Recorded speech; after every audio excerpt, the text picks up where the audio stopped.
You're watching Local 5 News. We are Iowa. Welcome to your Local 5 Saturday News Bite. I'm Larissa Leone, bringing you today's top stories. But first, we'll start with today's weather. Finally feeling those fall temperatures, getting chilly. Perfect for some soup and just staying inside. Yes, and it came at the perfect time because we are starting off a new month. We are now in the month of November, so here is a little bit of a preview of what to expect. Usually we're in the mid-50s as we start off and then cool down to those 40s for highs as we go throughout the month. You can expect that average rainfall to be around 2 inches, but we could be exceeding that just going into the next couple of days.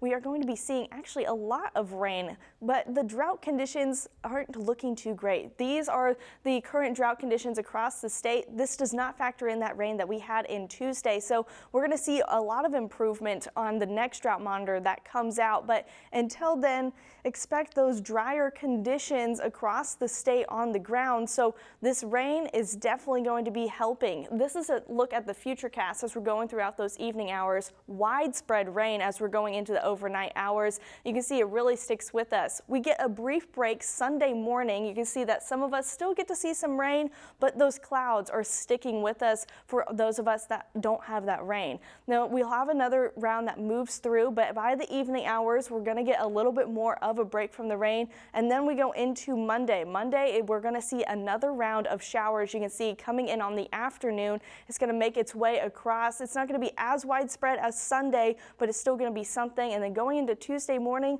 we have another chance to see some rain, but it will be clearing out as we go into the afternoon hours. So how much rain are we expecting?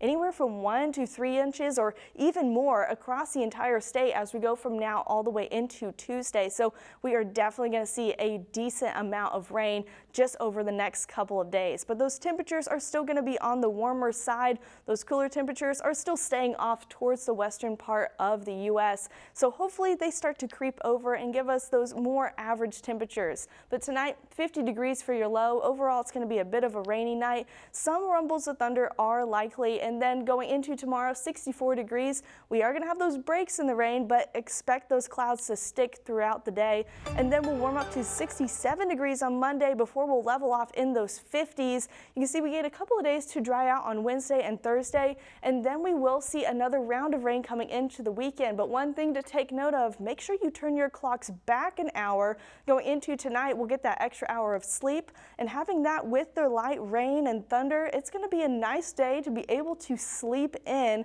before you kick off another week going into this week.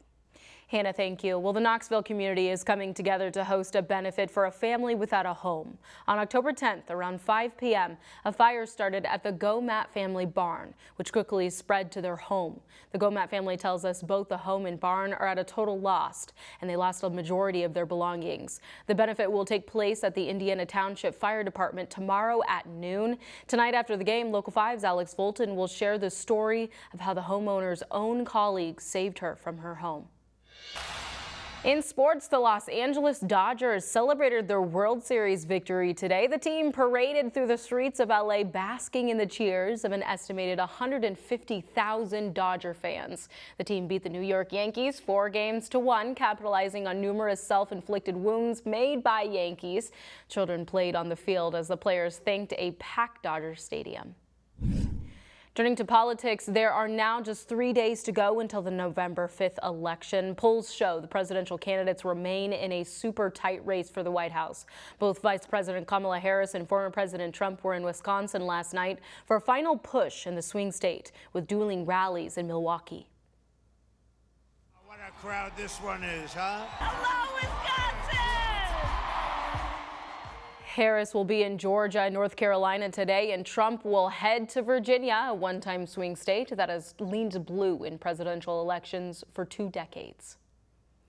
And to help work out the logistics of your election day planning, our digital team put together a full voter guide. Just text the word VOTE to the number on your screen, and you'll get a link directly to it.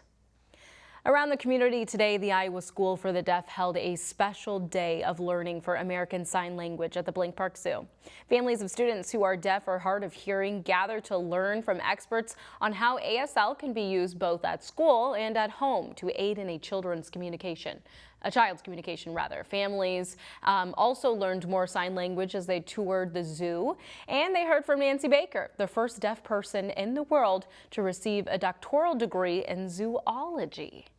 Wow, what a unique, special opportunity. I tell you what, Iowa has everything. You can just experience anything for everyone. Really but does. what I'm worried about are these election temperatures. That is going to be something that's going to be hard for us voters, right? Yes, it is, but it is going to be warmer than the caucuses were back in January. That's true. So it's something to be thankful for there.